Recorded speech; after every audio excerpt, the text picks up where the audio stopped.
I have to start in the way that he starts.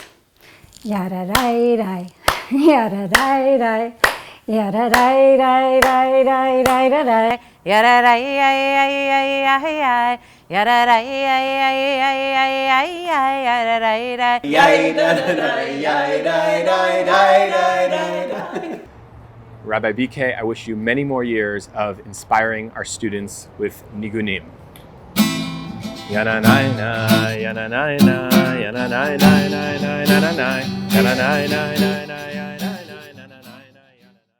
If you're thinking about what makes community, if you're thinking about what makes a home for all different kinds of Jews, if you're thinking about what does it mean to have a model Jewish school, you are growing with that as you develop that, and Gordon doesn't do that alone.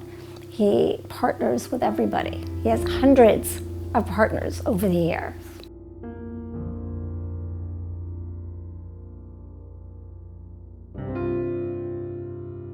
Gordon is a friend. I've been his mentor. He's been a colleague. He's been a peer. We met in Jerusalem, where he was studying to become a rabbi, and I was learning in a yeshiva, and he introduced me to the idea of a group of young adult Jews getting together every once in a while on Shabbat. We've been so intertwined for so many years, I can't describe the place or time we actually met, but it's been a 20-year friendship, more than 20-year friendship, watching our kids grow up together. In fact, it made it a little bit awkward when our kids went to school because they experienced Rabbi BK as their teacher, and they had always experienced him as part and parcel of their friendship and the like. He is a beloved teacher to all of us, to our students, to our teachers, to our leaders, and to me personally.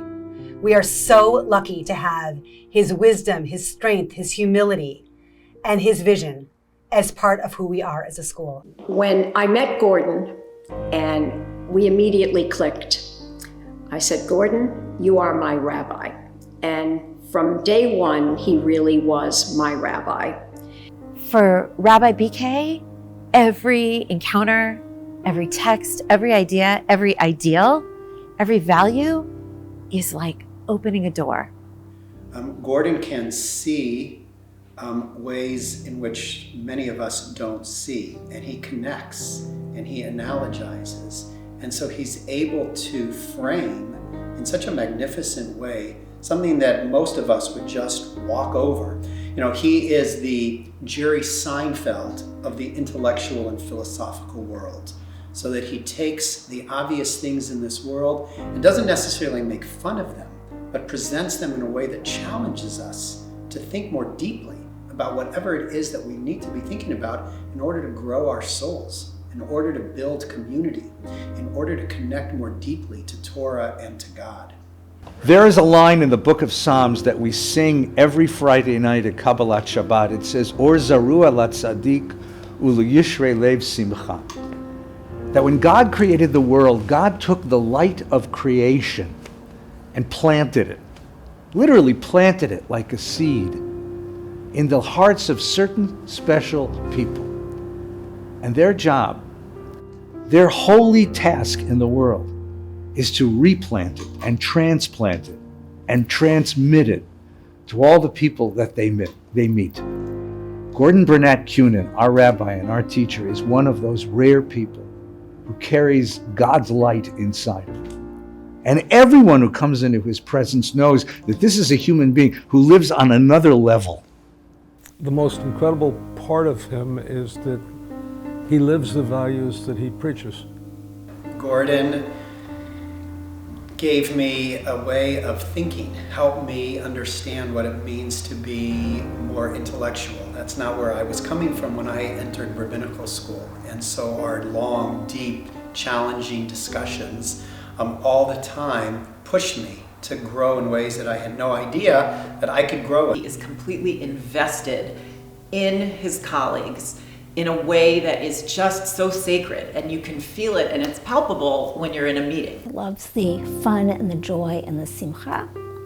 not just the holding the line and the seriousness. And I think he's a real balance of just singing and lightness and joy with the seriousness of how he sees himself and what he brings to the school.